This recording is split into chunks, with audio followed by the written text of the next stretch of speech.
Hello Fortnite PvEers, this is Criddle coming at you with a quick video on how to increase your power level in Fortnite. As always, if you have any questions regarding this video or any of my other videos, you can find me on my Twitch stream every single day from 11 a.m. Eastern Standard Time, except for on Mondays, which is at 1 p.m. Eastern Standard Time. If you look down here right at the bottom of the screen, you will see a link to my Twitch stream. I will also put that in the description below. If you would like, you can also comment on this video and I will get back to you as soon as I possibly can with any of your questions or comments. Without further ado, let's get into what your power level is and how to increase it. Your power level is right here at the top left of your screen when you're on the main menu. No matter what page you are on, it will show up. So your power level starts at power level 1 and increases up to power level 125 at its maximum. There's only one way to increase this power level, and that is by increasing the Fort stats. Fort stands for Fortitude, Offense, Resistance, and Tech. These are the only things that influence your power level. Your defender slots do not. Your hero squad does not. None of this other stuff influences your power level. I will explain what these stats do and how they affect these different characters later on in the video. So to increase your fort stats, there are 3 ways to do so. The first 2 are relatively easy. However, the third one gets a bit more complicated, and I will try to go over that as quickly and thoroughly as possible. So let's jump into the first 2 ways now. The first and easiest way is your skill tree. You have 4 different skill trees. Starting from tier 1, 2, 3, and 4. Each of them costs 1 additional point respectively, from 1 point to 2 points, 3 points, and 4 points in the final tree per skill you purchase. So when you start out the game, you're going to have this skill tree tier 1 unlocked. Tier 1 will be from Stonewood and then Plankerton, Canny Valley, and Twine Peaks once you finish the main story quest. If you want to know where your main story quest is, top right hand corner here, this is your main story quest. You must finish these in order to advance to the next tree. Now, once you get into one of these trees, the skills that you are looking for in particular are the heart right here, these dual swords, the helmet, or the tech. This increases your fortitude, offense, resistance, and tech tree respectively. As you can see, these only increase by 1 at skill tree tier 1. They do cost 1 skill point. If you go into tier 2, you will find them again. Here's offense, here is your fortitude, here is your resistance, and another one for tech is right down here. These, however, increase by 5 for a cost of 2 skill points each. You do, however, to get from tier 1 to tier 2, like I said, you must complete your main story quest, and you're going to come all the way over here, and you have to fill out this tree all the way to the end. This will allow you to jump to unlock tier 2. You will do that again for tier 3. You must come all the way over here to unlock tier 3, and so on for tier 3 to 4. Those are the ways that you're going to increase from here. Now, there's multiple ways that you can gain skill points. There's one, the easiest way is through your commander level. As you can see here, I am maxed out on my commander level, which means I am level 310. As you level up in Fortnite, every single mission that you do will give you commander level. That commander level will give you skill points. You'll start out getting 1 skill point for the first 50 or 75 levels. I can't remember exactly how many. However, you'll get 1 skill point. Then once you advance far enough, you'll start earning 2 skill points per commander level, then 3, and then ultimately 4 skill points per commander level. Again, this will max out at level 310. You can check that on your stormshield.1 site where you are if you want to see what commander level you are. I will have a link for stormshield.1 in the description below if you would like to check that out. It's very good information. As you level these up, you will notice that you will probably become a little bit short of skill points, definitely through commander level. Another way to gain skill points is through your side quest as you do these storm shield defenses. Every storm shield defense will give you skill points. Canny Valley is going to give you 4, while Plankerton is only going to give you 1. So you want to finish every single storm shield as you can. They do get progressively more difficult. Stonewood obviously being the easiest. It goes all the way up to defense 10. You have to do only defense 1 through 6 to advance to the next tier. So just remember that 7, 8, 9, and 10 are bonuses where you can get additional skill points and additional V-Bucks. That is the way you're going to end up getting all your skill points here. Again, you're going to be a bit short, about 80 points short of getting every single skill in the skill trees. So make sure that you're being very careful with what you buy, because you will not be able to buy 100% at the end. It will take a lot of time and grinding to get to that point. Your next way to do it is very similar to the skill tree, but is your research tree. Again, these advance as you go through your story quest, and you unlock these middle points here, which will allow you to get more stuff, and then you can advance to the next page. So that's how you're going to advance these. Again, they have nodes in here for fortitude through this side, offense through this side, tech over here, and resistance over here. I will say that the cost for these are best to buy all of these first, then buy all of these second. Then if you can, try to save up as many points as you can, skip and buy all of these third, and then come back to tier 3. The reason for that is because these give 2 points each, but the cost of them is much lower than going into tier 2, which gives 5 points each, which again is lower. The cost per is lower than getting into tier 5, but these also give 5 points each. So you do not want to buy these until after you have purchased all of these, as these are cheaper per research point cost.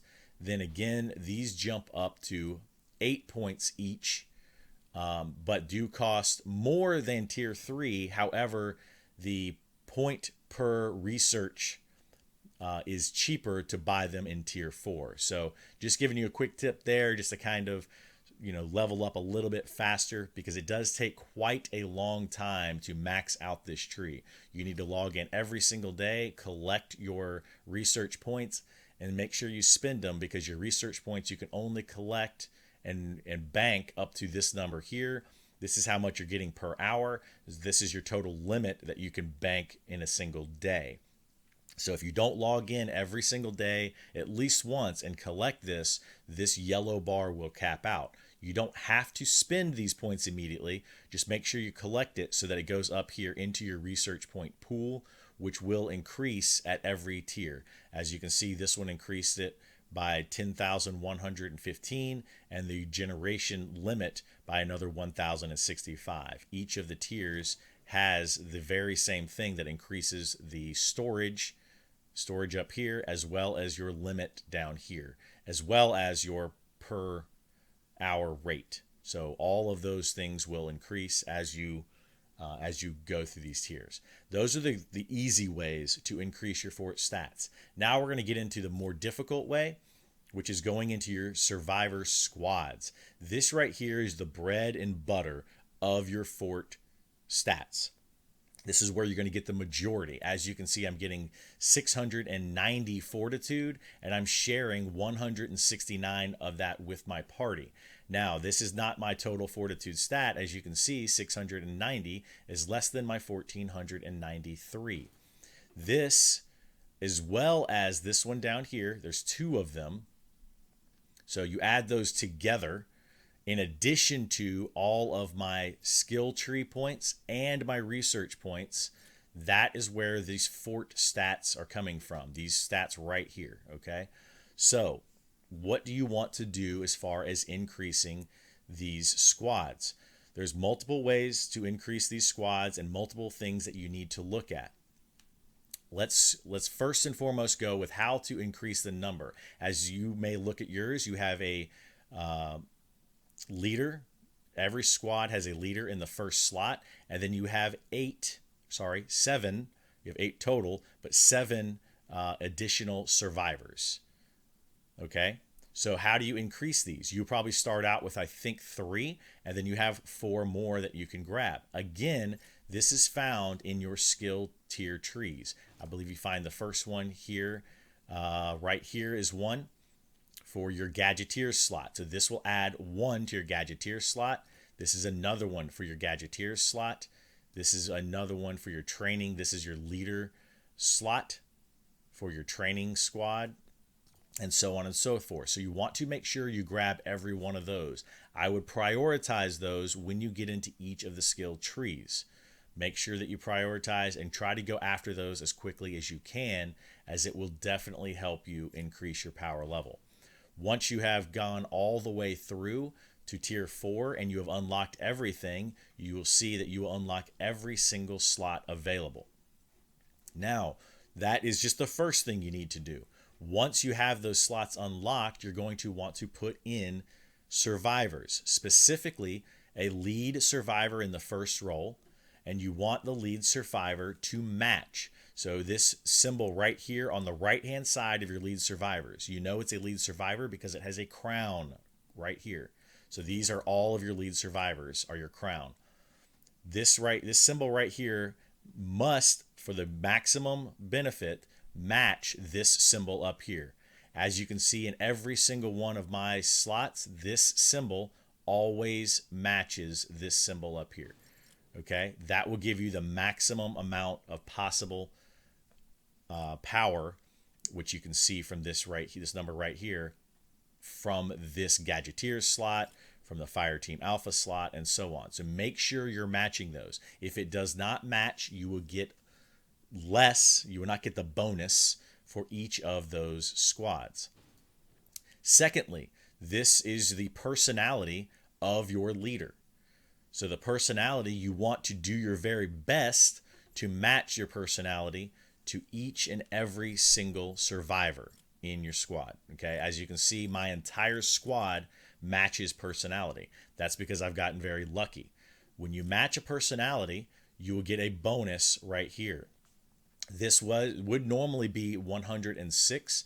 If I did not have a bonus, it would be 106 power because it is level 40. As you can see right here, power, it's level 40, which gives me power 106 plus a 5-point bonus because I'm matching my personality from the leader to this survivor. Now, in addition to that, you want to match the second symbol if you can. As you can see here, I have this symbol for my ability bonus damage, which is this right down here. You want to match 3 of 3 in this case. I have 1, I have 2, and I have 3. Now, I did not match these others here, which means that I do not get their bonus. I do, however, get the bonus for ability damage.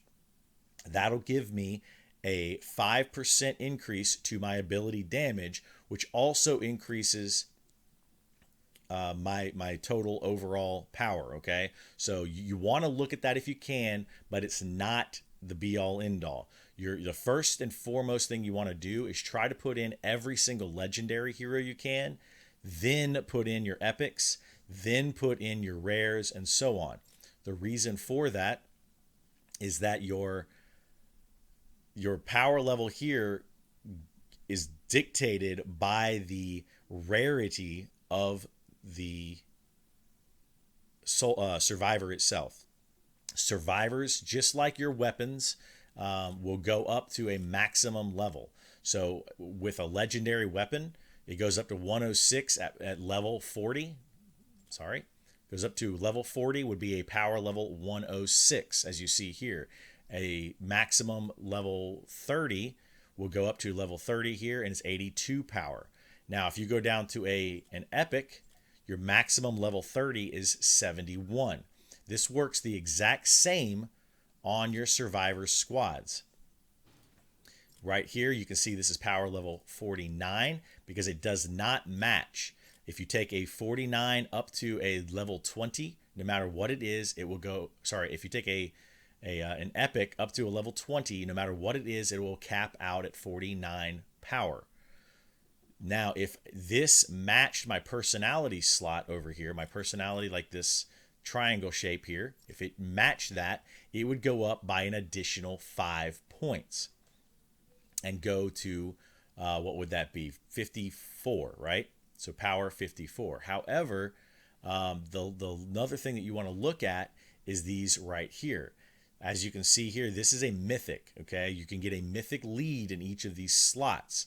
So if you have a mythic lead, always match again this symbol to the mythic lead slot, to this symbol up here. This will give you 8 points bonus. So as you can see, this is a power, or this is a level 20, but he's getting 57 power. So he's going from 49 up to 57. So he's gaining 8-point bonus for being a mythic.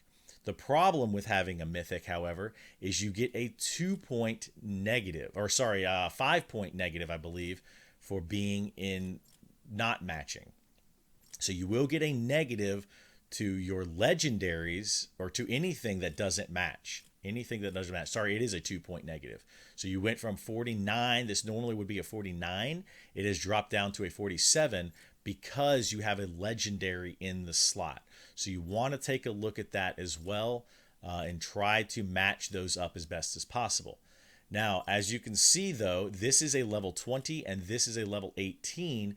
This level 18 actually has more power, contributing more power to my resistance stat, which is right over here, than this epic is, even though it is lower level. So this right here proves that you want to put in legendaries over epics, and then epics over your rares, and rares over your uncommons. Now at level 1, when these are level 1, they match, the epic will be better. However, when they do not match, and as you increase them in power level, which is very easily done by clicking on them and clicking power level. I do not currently have any XP to add in here, but as you increase the power level, it'll make this go up to 55 at the next power level.